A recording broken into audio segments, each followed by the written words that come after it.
ወለደች ነው ዙፋን ተማሪ ሴት ምግብ ልጅ እሱ ተመገበች ትናንት መጣ አስቴር በላች ነች ሰራተኛ እንጀራ።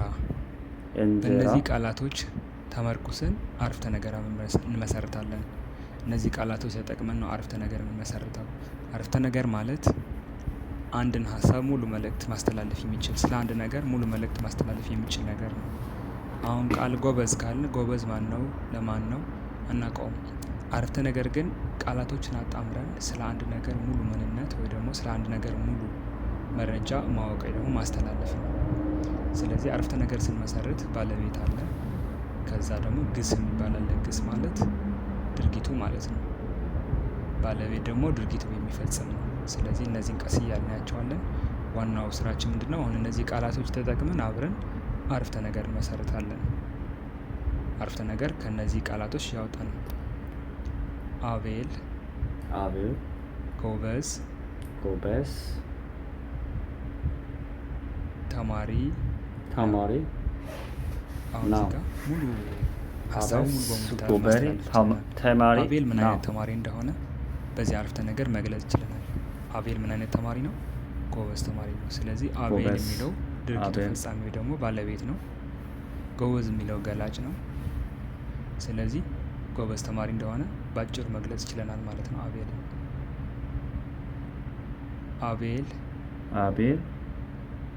ምግብ በላ። እዚህ ጋር ደግሞ አቤል ምን እንዳደረገ ነው የሚያሳየው። ምግብ በላ ነው አይደለ? አቤል ባለቤት ነው ወይ ደግሞ የመጀመሪያው ድርጊት ፈጻሚ ነው። ምግብ በላ ስንል ደግሞ ምን እንዳደረገ ድርጊቱ የሚያሳይ ነው። ስለዚህ አቤል የሚለው እዚህ ጋር ልላችሁ አቤል ምግብ በላ። እነዚህን አጣምረናል።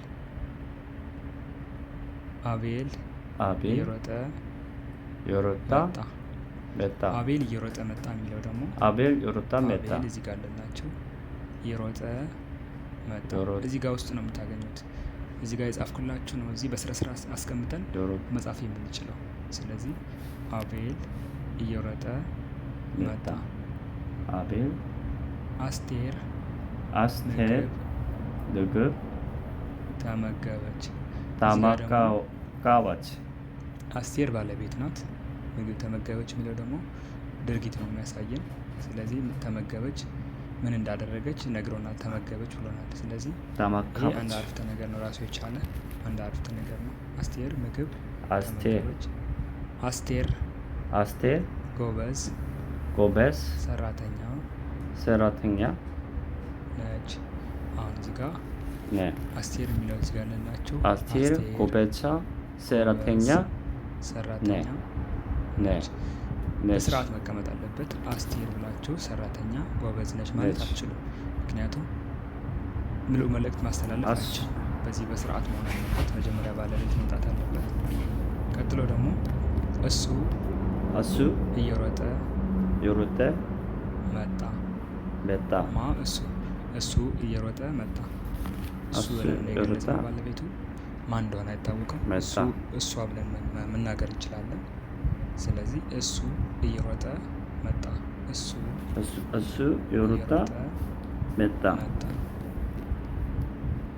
አረፍተ ነገር ሙሉ አረፍተ ነገር ነው ማለት ነው። በሶስት ቃላት እሱ ትናንት መጣ። እሱ ትናንት መጣ።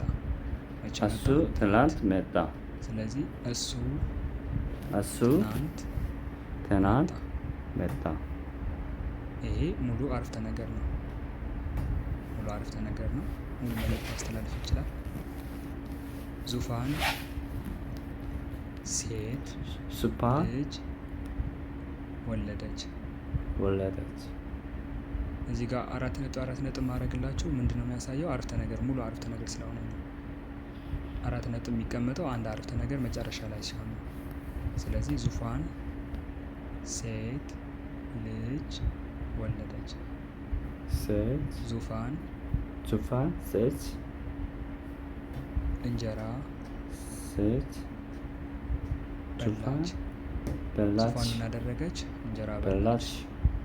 ስለዚህ ምን እላችሁ ፈልጌ ነው ባጭሩ አረፍተ ነገር ማለት አንድን ሀሳብ ሙሉ በሙሉ መልእክት ማስተላለፍ ሲቻል ነው። ስለ አንድ ሀሳብ ስለ አንድ ነገር በሙሉ በሚባል ሀሳቡ ስንገልጸው ወይ ደግሞ መልእክት ስናስተላልፍ ነው።